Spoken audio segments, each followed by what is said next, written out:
yang tidak memenuhi syarat dibiarkan menjadi peserta, tentu akan mempengaruhi hasil yang mulia. Jadi tetap saja rujukannya itu adalah pengaruh pada hasil. Demikian yang mulia. Baik, terima kasih. Ini tugasnya Ibu Titi untuk push teman-teman KPU agar tidak meloloskan yang tidak memenuhi persyaratan.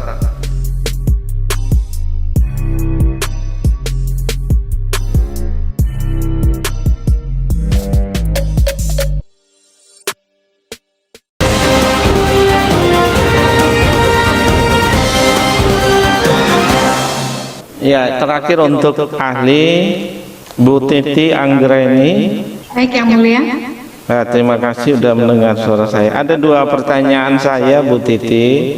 Yang pertama terkait dengan petahana, ya. Tadi dalam keterangannya dinyatakan bahwa petahana itu lebih diuntungkan. Apakah Ibu Titi sempat mencermati dalam pelaksanaan pilkada tahun 2020 ini, apakah petahana itu lebih banyak menang atau lebih banyak kalah? Itu yang pertama. Yang kedua, terkait dengan kewenangan mahkamah tadi sebagai pengawal demokrasi, ada harapan besar dari Bu Titi agar MK memainkan peranan sebagai pengawal demokrasi. Nah, ini tadi walaupun waktunya singkat, Ibu tidak sempat menguraikan kewenangan lembaga-lembaga terkait dengan penyelenggaraan pilkada yang berdasarkan undang-undang terakhir dirubah dengan Undang-Undang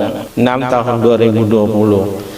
Nah, kalau ada kewenangan lain dalam kaitan dengan penyelenggaraan pemilihan kepala daerah ini sampai dengan batas waktu penetapan rekapitulasi, kalau ada penyimpangan-penyimpangan lain, apakah itu menjadi domain Mahkamah Konstitusi ataukah masih menjadi domain kewenangan lain yang diberikan oleh undang-undang?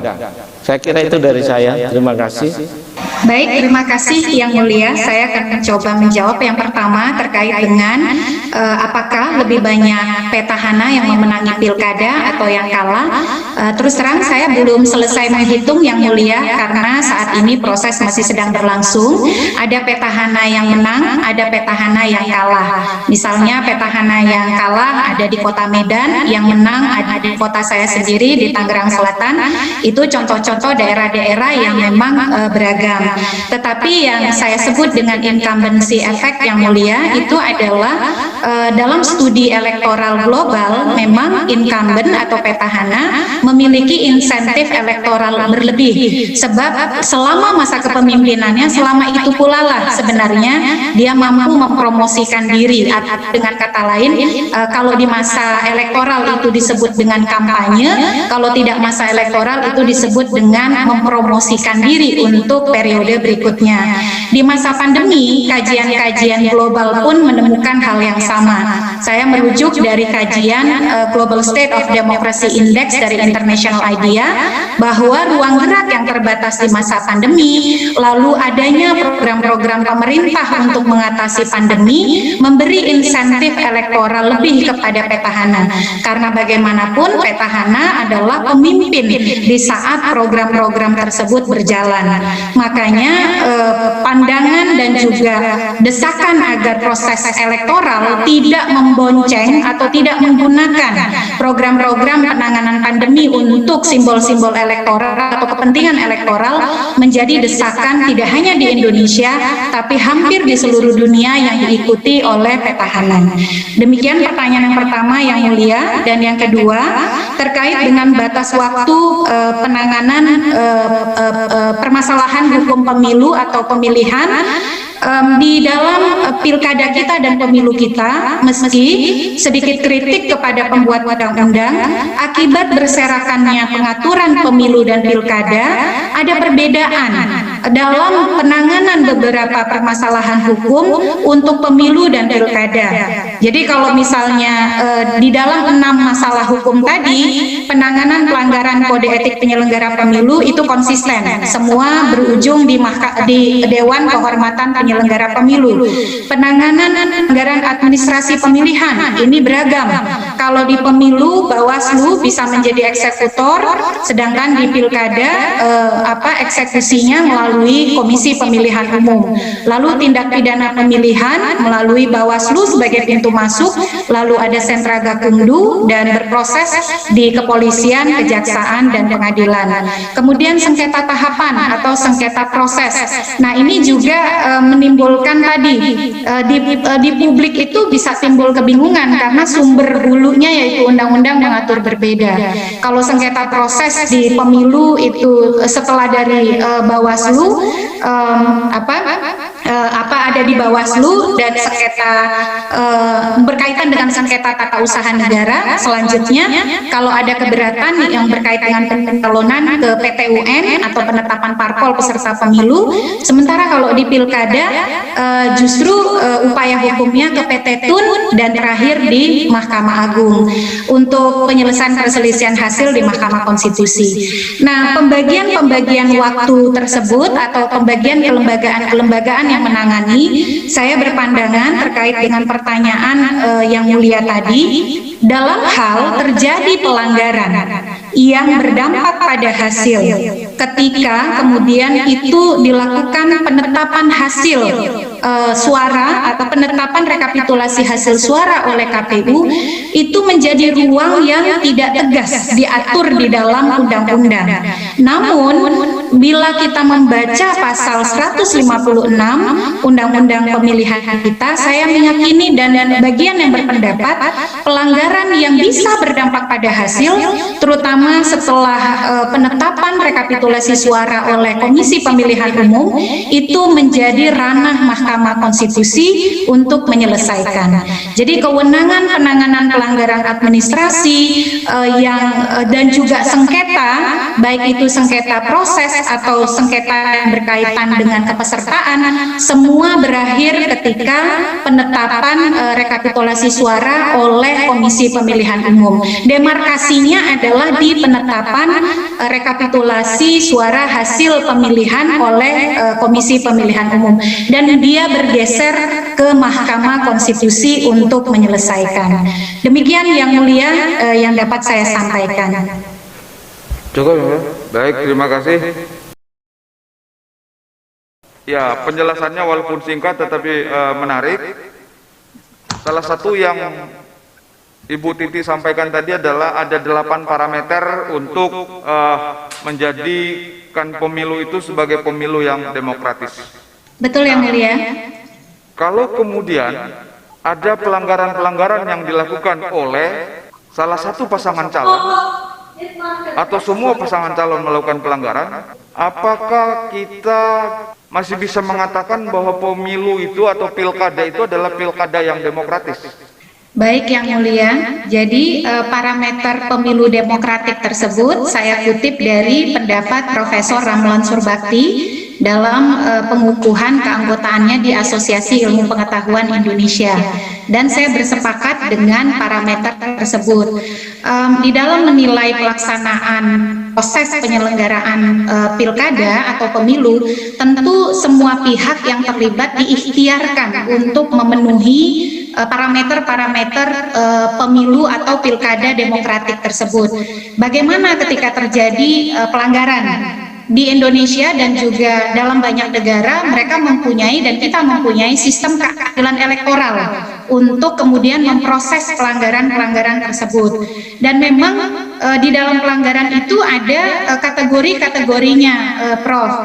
Ada yang bersifat dia bisa mencederai asas-asas pelaksanaan pemilihan, ada pelanggaran yang sifatnya ringan, misalnya tidak mengikuti prosedur teknis dan seterusnya. Nah, pemilu menjadi tidak demokratik ketika kemudian prinsip-prinsip dasar sebuah pemilihan sebagaimana disebut oleh konstitusi kita itu tercederai, terutama berkaitan dengan asas jujur dan adil.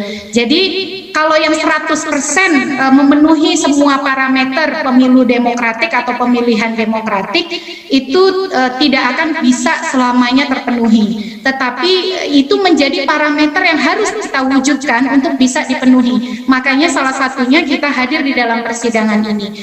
Sekiranya demikian ya, Roh. Saya nyambung sedikit. Ini yang terakhir Bu Titi. Ibu Titi juga menjelaskan bahwa Mahkamah Konstitusi itu sebagai salah satu lembaga yang diberi kewenangan untuk menjamin agar pemilu demokratik itu betul-betul bisa diwujudkan. Nah, pertanyaan saya, Mahkamah Konstitusi dalam menangani sengketa pilkada itu ada pasal 158. Apakah kalau Mahkamah Konstitusi tetap menggunakan pasal 158 secara kaku, Mahkamah Konstitusi masih bisa diharapkan sebagai penegak atau pemberi keadilan yang substantif? Mohon pandangannya Bu Titi mengenai itu. Baik, terima kasih Yang Mulia. Yang pertama, saya meyakini dengan terbitnya Peraturan Mahkamah Konstitusi Nomor 6 Tahun 2020, Mahkamah Konstitusi telah mengambil pilihan moderat dan progresif terkait dengan pasal 158. Pasal 158 tetap diaplikasikan dengan dengan prasyarat bahwa pelaksanaan pemilihan kita merujuk nilai-nilai demokrasi elektoral yang konstitusional. Nah, disitulah mengapa PMK nomor 6 tahun 2020 itu yang menjadi pilihan yang saya sebut moderat dan progresif tadi. Pasal 158 tetap menjadi rujukan ketika proses pemilihan berjalan dengan jujur, adil, dan demokratis. Namun, dalam hal ketika mahkamah telah memberikan kesempatan untuk mendengarkan para pihak, alat bukti yang disajikan, dan juga mendengar jawaban keterangan dari pemohon, termohon, pihak terkait, dan alat bukti yang disampaikan, sangat kuat keyakinan bahwa pasal 158 merupakan atau ada tendensi dihasilkan dari sebuah proses demokrasi elektoral yang tidak konstitusional. Mahkamah Konstitusi bisa hadir memberikan keadilan elektoral tersebut. Saya kira itu yang kemudian dipraktikkan oleh Mahkamah Konstitusi secara konsisten. 158 hanya untuk pelaksanaan pemilihan yang memenuhi syarat yang sebagaimana dijamin oleh konstitusi kita. Baik, demikian Yang Mulia. Ini yang paling terakhir Bu Titi. Ini kan Ibu Titi ini ahli pemilu. Seringkali kita membaca atau mendengar dari banyak orang bahwa Mahkamah Konstitusi itu sebenarnya adalah lembaga kalkulator.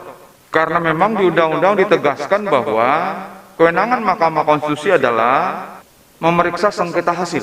Dan ketika orang berbicara mengenai hasil, sebagian besar memaknai bahwa hasil itu adalah selisih perolehan suara antara yang menang dengan yang kalah menurut versi KPU.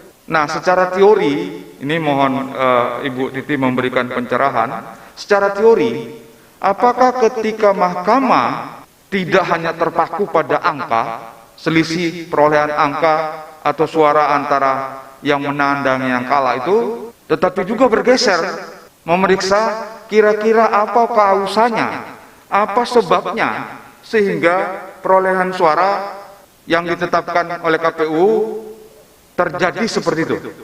Nah, orang selalu menyebut TSM. Singkatnya, apakah secara teori kita tidak melanggar kalau mahkamah menangani TSM? Itu yang terakhir Bu Titi, singkat saja. Baik, terima kasih Yang Mulia. Mengapa Mahkamah Konstitusi dengan frasa konstitusi dilekatkan pada kata mahkamah? Mahkamah merujuk kepada kekuasaan kehakiman tertinggi dan konstitusi adalah dasar hukum bernegara tertinggi kita. Maka mahkamah sebagai peradilan tertinggi tentu dimaksudkan untuk mewujudkan tegaknya konstitusi. Ketika sebuah proses pemilihan tidak berjalan dengan jujur, adil, dan demokratis, maka mahkamah tidak bisa membiarkan itu karena itu adalah pelanggaran konstitusi. Ketika tadi disampaikan mahkamah berkutat pada persoalan suara dan angka-angka, ketika mahkamah melakukan penilaian apakah suara dan angka-angka itu dihasilkan dari sebuah prosedural demokrasi yang jujur, adil, dan demokratis, kan juga tidak salah. Karena ketika bicara suara dan angka, bukan hanya berdasarkan teks-teks yang tertulis di dalam surat keputusan yang dibuat oleh Komisi Pemilihan Umum, tetapi sebagai penegak konstitusi, Mahkamah juga perlu menilai apakah angka-angka sebagai teks-teks yang tertulis tersebut dihasilkan dari sebuah proses kompetisi yang jujur, adil, dan demokratis. Jadi saya kira tidak menyimpangi mandat yang diperoleh melalui pasal 156 menyangkut perselisihan hasil, karena hasil juga bisa dihasilkan dari sebuah proses yang tidak konstitusional. Demikian terima kasih Bu Titi. Ini nanti bisa jadi rujukannya Mahkamah. Ini ahli pemilu yang ngomong bahwa MK bisa juga TSM. Yang mulia, kita silakan. Yang mulia, yang pandu, lanjutkan ke. Mohon maaf yang mulia, saya ada satu tambahan jawaban. Bahkan yang mulia, bila dilihat dari apa yang menjadi kewenangan konstitusional Mahkamah Konstitusi, tidak terbatas pada yang TSM. Ada ruang kosong elektoral. Misalnya, ketika seseorang tidak diketahui dia tidak memenuhi syarat saat tahapan, tetapi ketika hasil suara sudah disahkan atau kemudian proses berjalan, dia diketahui tidak memenuhi persyaratan sebagai calon. Di situ juga ruang Mahkamah Konstitusi untuk mengisi kekosongan keadilan elektoral itu hadir. Jadi ada ruang-ruang selain TSM yang juga bisa ditegakkan oleh Mahkamah Konstitusi, yaitu Mahkamah hanya membiarkan orang yang memenuhi persyaratan calon untuk bisa menjadi calon dan berkompetisi di dalam sebuah proses pemilihan. Baik, Demikian yang mulia. Terima kasih Ibu Titi. Kalau saya bisa menerjemahkan yang Ibu Titi sampaikan terakhir, misalnya saya menjadi calon bupati, kemudian saya keluar jadi pemenang, tapi ternyata ijazah saya palsu. Apakah itu juga menjadi kewenangan Mahkamah untuk membatalkan? Terkait dengan pembuktian persyaratan keterpenuhan calon, sudah pernah ada beberapa preseden, walaupun kita adalah negara civil law ya, di dalam putusan Mahkamah Konstitusi. Contohnya adalah kasus Bengkulu Selatan, lalu Tebing Tinggi. Dengan merujuk pada perkara-perkara itu, Mahkamah Konstitusi berwenang yang mulia untuk menyelesaikan. Karena ruang itu untuk, pada dasarnya kan dia mempengaruhi hasil yang mulia. Kalau orang yang tidak memenuhi syarat dibiarkan menjadi peserta, tentu akan mempengaruhi hasil yang mulia. Jadi tetap saja rujukannya itu adalah pengaruh pada hasil. Demikian yang mulia. Baik, terima kasih. Ini tugasnya Ibu Titi untuk push teman-teman KPU agar tidak meloloskan yang tidak memenuhi persyaratan.